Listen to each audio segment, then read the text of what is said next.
evening and welcome to Connecticut Conversations. I'm Gary Byron. Our guest tonight is a life coach right here in Connecticut. Let's welcome Nancy Fightlin. Nancy, welcome to Connecticut Conversations. Thank you. I'm honored to be here. It's a pleasure to have you, especially a life coach. Who can't use a life coach every now and then? Give me a little bit of your background first. All right. How far back do you want me to go? However far back you want to take Well, me. let's start with my first professional career was nursing. Oh, okay. Yes, I started out in nursing. I worked in hospitals in Boston, where I graduated, and I worked in New Britain, and I went from nursing to teaching. I got a master's degree, and I started teaching. Teaching nursing or no, classroom teaching? teaching children. Oh, wow. My first teaching job was 4th grade. I taught 6th grade, and last of all, I taught 2nd grade. In what school system? Well, 4th grade in New Britain, Okay. 6th grade in Maryland, Bladensburg, Maryland, and 2nd grade in Cromwell, Wow, look at you. Connecticut. Huh? Yeah, Been all over the place. yeah, yeah. And I got a master's in counseling, and then I did different jobs in school systems. I worked in East Windsor as a liaison teacher counselor.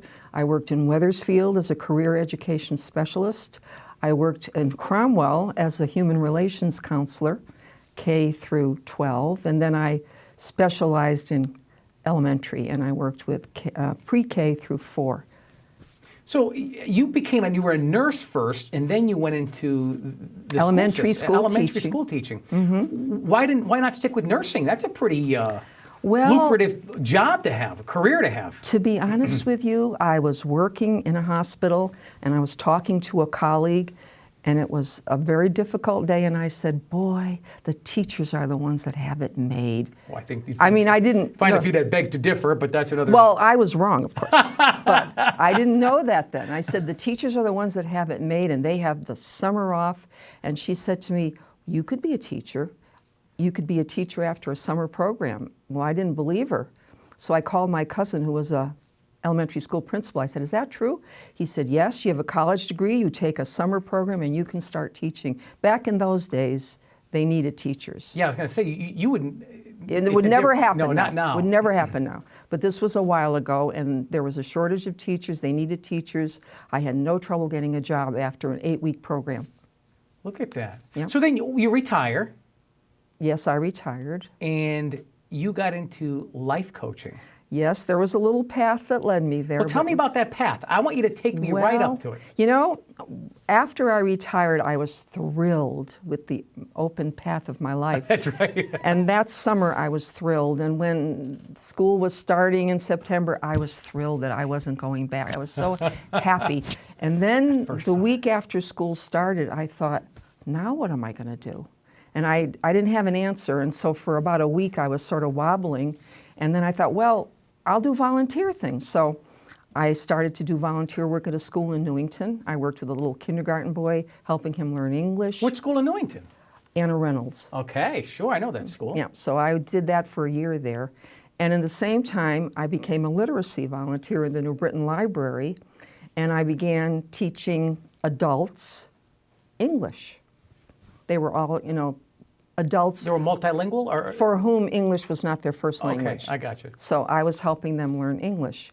And it was then that I sat there with, at the time I had 4 students sitting around a library table, and I thought, teaching adults is fun because they listen, you didn't have to do discipline, they wanted to learn.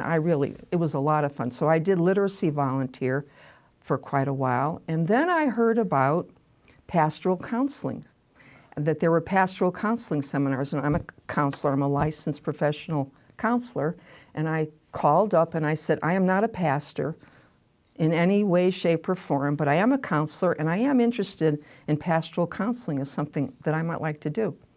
So they said, that's fine. So I started going to Mount Sinai Hospital in Hartford, and I was with a group of mostly pastors, and there were a couple of us who weren't. And it was a real growing experience for me. There were a lot of Protestant pastors. There was a Catholic priest. There was a rabbi. And it was wonderful. And I did that for several years. And because of that, I began volunteering at Mount Sinai in the rehab unit. And I began going and visiting people. And what I called myself was, to myself, What I am is a friendly visitor. You can say I'm in the pastoral counseling department, that's fine, but I'm a friendly visitor, and that's what I do, and I've been doing that ever since. You still do it?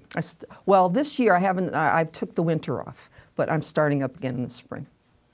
Wow, look at that. Yeah, so I'll be doing that. So then what led you to become a life coach? I forgot your question. That's okay. So, I'm here to remind you. Yes, so life coaching, my first experience with it was taking a workshop given by life coaches, but these people were executive business life coaches. They were very business-like and professional and money, and I thought, nah, this isn't me. So I just dropped it.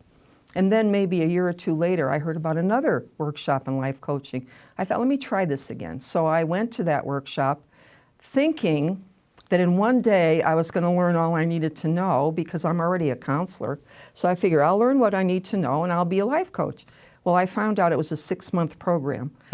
So I left there very disappointed. But for some strange reason, I went to bed that night thinking I was disappointed and I woke up the next morning and it just popped in my head, I'm going to do it. And I said to my husband, there's no reason for me not to do it. I'm going to do it. So I did. Who were some of your mentors? Who were some of my mentors? Well, there was Rose, who was a good friend in New Britain, and she was my mentor in getting involved in politics. So, Rose, in other words, a personal friend of yours? Yeah, Rose. Oh, okay. I'm thinking, you're talking about professional people? I was thinking Rosemary for a moment, actually. Oh, no, you're talking about professional people. No, I'm just talking about people I knew. Personal relationships that you had people I worked with or people I know. Okay. Rose inspired me to become active. And so it had nothing to do with life coaching, but everything contributes to who you eventually are becoming. Everything. Sure, that makes a lot of sense. So through Rose, I became active in politics. And I even ran for town committee in New Britain, and I came in last. You know what? I once ran for town council in my hometown, and I think I came in last. So don't worry about it. Yeah, but it was fun. It was fun. I had fun. So I learned a lot from Rose. And then an elementary school counselor named Betsy that I worked with for 6 years, I learned a lot from her. And then one of my dear friends, Carol, also an elementary school counselor. When I became a full-time elementary school counselor, she took a day off from her job. I went there and she worked with me all day, showed me how to do it. Well, what does it mean to be a life coach?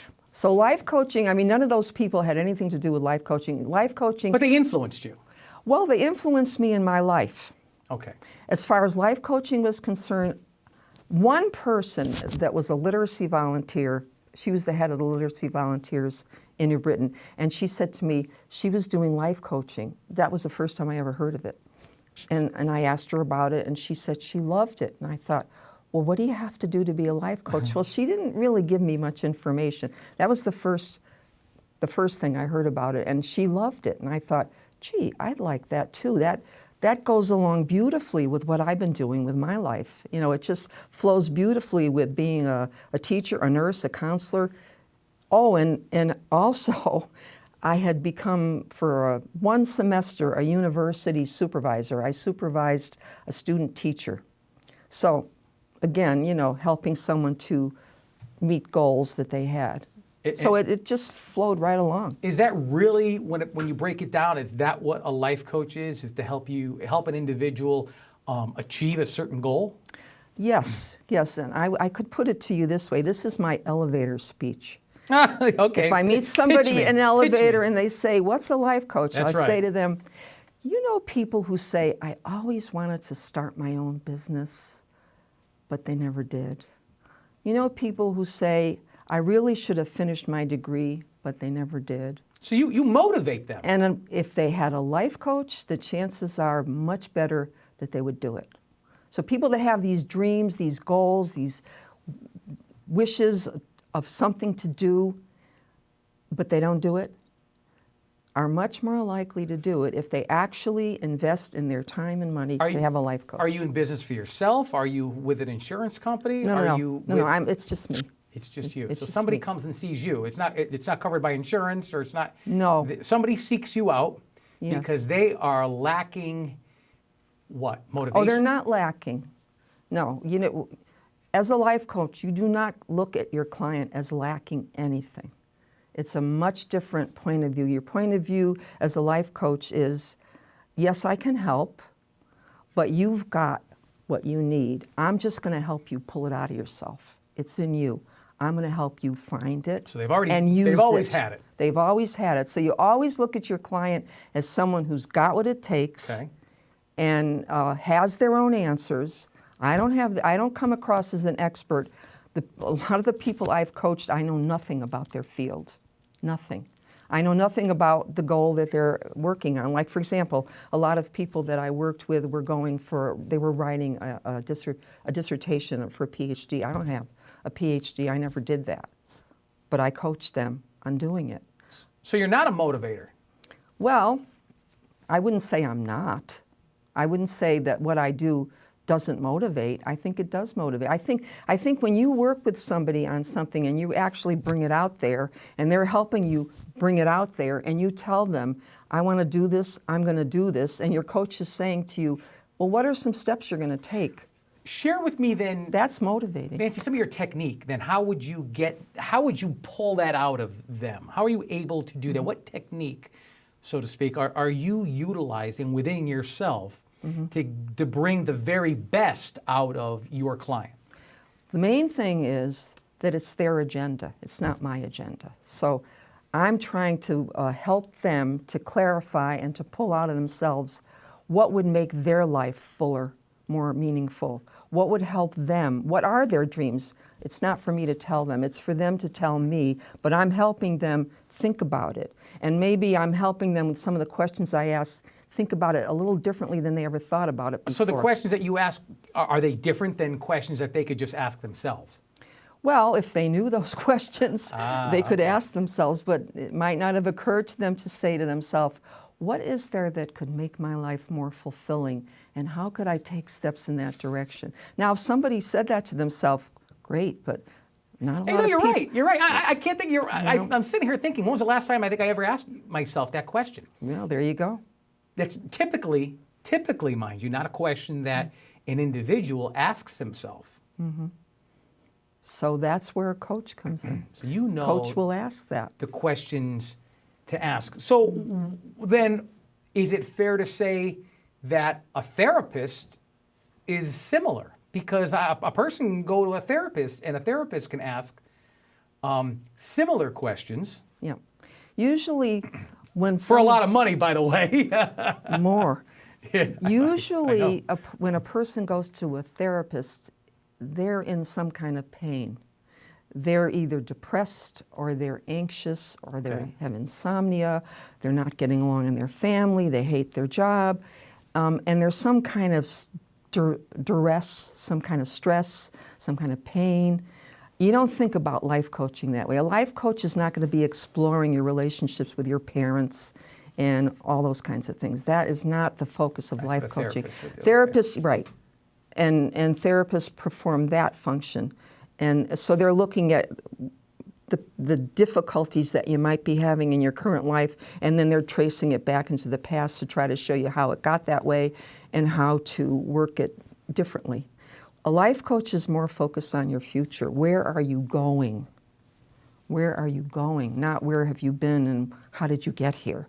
Where are you going? Where do you want to go? What do you want? And what will you do to get yourself there? And how can I help you? How can I support you in doing that? So that's my main question. Where are you going, and how can I support you to get there? Are there sessions similar to what a therapist would have, X amount of sessions, so on and so forth, that one typically has with you? There's no answer to the X. It could be 3. I've had sessions, 1 session, and the client said to me, "You got me off the dime, and that's what I needed." And that was the end of it. And she said, I got her started. And it could go on for 2 years, and some people longer. Once a week, once a month, once every couple of weeks? Yes, yes, and yes. Yeah, I guess it depends on the individual. Yeah, yes, yes, and yes. What are people looking to get from themselves? Is it self-discovery, or is it something that they've already known that they want to do, like you just said, they just need to get on the dime, you know? Yes and yes again. Yes to both the things you said. They could know exactly what they want, and then there's a type of coach that sometimes people will choose called a niche coach. There are coaches that specialize in certain areas, like I mentioned earlier, business coaches, executive coaches.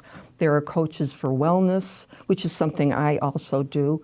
Coaches for parents of ADD children, you name it. So are you a general coach or are you a niche I'm coach? more a general coach. Oh. But for a while there, I also wanted to learn about wellness coaching. Figuring as a nurse, I was a natural for it. So I did. Right. I did take some courses in wellness coaching from the same coach training place that I got my original coach training. It sounds like a lot of self-discovery. Yes.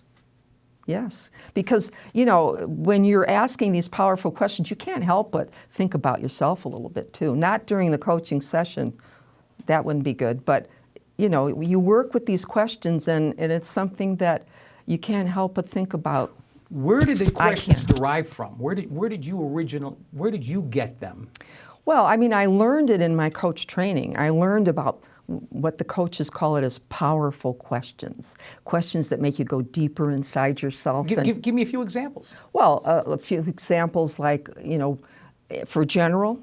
Sure. So a general question to get somebody started is, what would be something in your life that you could do today that would make you smile?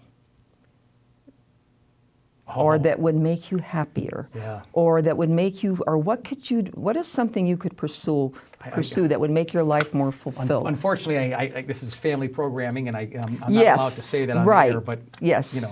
We'll have to remember that. But it's sort of so the general question is, to sum it all up, what would make your life even better? Wow. You're assuming that their life is all right, but what would make your life even better? What would make you happier? What would make you feel more fulfilled and then it could be their profession, or as a mother, or as a wife, or just as a person? On average, Nancy, are people doing this for career, or yes. Yeah. Yes, definitely. I've definitely worked with people who are doing it for career and personal. What more? But more, I would say, from my particular experience, it was more career. Yeah, I would think so. It was too. more career. Yeah. Wow. But people in transition, like for example, people who are just retiring and are thinking like I thought that first week, what am I going to do with the rest of my life? Or people who've just had the empty nest happen to them, or people who've become widowed, or because they've been used to a routine for so many years, and that when it finally breaks, they find themselves with, similar to you when you retired. That's it. I could relate. I could relate because I knew that feeling of what am I going to do now, and I filled it myself as best I could because I never heard of a life coach. I didn't hear. And I don't know if had I heard of one, if I would have gone to one, because I was able to do it myself. I found things that were meaningful to me myself, and so I pursued them. But a lot of it is the client discovering it for themselves without you giving them the answers. How often do you come up with the answer before your client does? Well, it's not something I should do without first checking with them and saying, I have an idea about this. Can I share it with you? So you never come up as, I have the answer for you. I have an idea about this. Want to hear my idea? It's like that. You always assume the answers are theirs, not mine. Not mine. But what happens, though, if they don't follow the plan? Well, that happens. That happens, in your coaching session toward the end of the session, you come up with typically, you come up with an action plan, steps that the client commits to taking, and I'll say, when are you going to do this? And I might say, how will I know that you did it? Yeah, really? Because you're not around them 24 hours a day. And they'll say, well, I'll email you, and then, of course, that does not always happen. In fact, a lot of the time, it doesn't happen. You need to be more proactive for them. So then when the next coaching call comes, I will usually start it with, so what went well? You never start with what's wrong or what didn't go well. You always start with, so what went well? You want to get that kind of energy to start the coaching call, not this kind of energy. And then at some point, probably when we're starting to talk about what they did do that week, and then what they're going to do the following week or 2 weeks, whatever this, then you say, so what will help you so you can do it this week? You know, something that they didn't do last week. So what will help you so you can do it this week? What do you need so that you can do it? What do you find that people are lacking in that department? Usually time. Usually time. Usually they're busy. Especially nowadays, because people have so many things going on that they're juggling between their career and their family, and if they volunteer, and if they're having a All personal of that. life, and Children, all of that. Absolutely, children, and then their children's activities. That time, I would think. Well, you would ask a question earlier. Time, if I could, I forget what the question was. If there was one thing that I could have more of, or whatever, time. Okay, so then to pursue that, you would try to look at ways that you could rearrange your life. Well, sure, time management. You know, I mean, we could all use better time management. I think, and but- coaches do help people do that better. Wow. I mean, but there have been life coaches long before you got into this. Did you not read books or seek out other life coaches for? Not before I became a life coach, but actually as an elementary, believe it or not, as an elementary school counselor, I felt like I was sort of doing a sort of a young version of life coaching, because I would, at the end of my session with my little student, I would say, so what's your plan for this week? Well, you know, and then talk to them about some of their goals. So it was a very simple little action plan. What's your plan? And I would write down what they said. But all it takes, sometimes it can be intimidating. All it takes is one step to begin the road to achieving your goal. But sometimes that first step is also the hardest step. Yeah, it's often because once you have taken that first step, you often get an energy and a momentum that you don't have until you do that. Do you ever work in concert or with therapists? Like if somebody came to you and said, I want to quit drinking, or I want to quit smoking, or I want to quit, you know, whatever their vice happens to be. I haven't done that. I have not worked with someone on an addiction. However, I imagine there might be coaches who specialize in that. That would be a niche. I imagine it would be. Coach. Although, also I'm thinking that might take in therapy too. And there are powerful groups that people also benefit from. How many clients do you work with at a time? Well, right now, not many, but generally I never wanted to do this full time. This Well, was you're always, retired. You're supposed to be enjoying your... Right, and I have lots of other things I like to do. So I never wanted to do a lot. I just wanted to do some. And so for several years, I had just what I wanted. And I would easily get clients from the coach training group. There was someone there who would keep feeding me a client every now and then, and I'd have just as many as I wanted. Good. And then she left. Oh. And the person who took her job wasn't like that. And it didn't happen. And so now I'm really not doing that much. And I'm not a good marketer. And But I'm then not again, you're retired. You don't want to be doing exactly. this full time. So I don't want to be one of those people that's working hard to have a really updated website and learn how to do all those things. How long is a session with you? An hour? Usually it's 45 minutes. Okay. It's officially a half an hour, but I usually end up doing 45 minutes. It just works out that way. And sometimes it is a half an hour. Sometimes we feel finished, or it feels finished, and They come to your house? no, they call me on the phone. We never actually got to how it works. It works on the telephone. So All my theoretically, coaching- you could never even meet your client. I have not met many of my clients. In fact, I haven't met almost all of my clients. One of them, I find that fascinating. isn't it? I don't even know what they look like.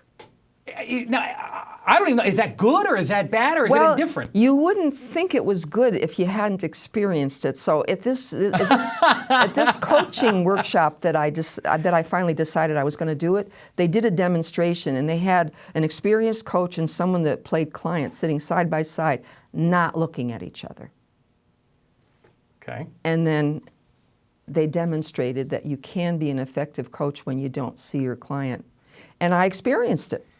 I saw that I could, and I did. Are they calling from all over the state of Connecticut or all over the country? No, they call from all over the country.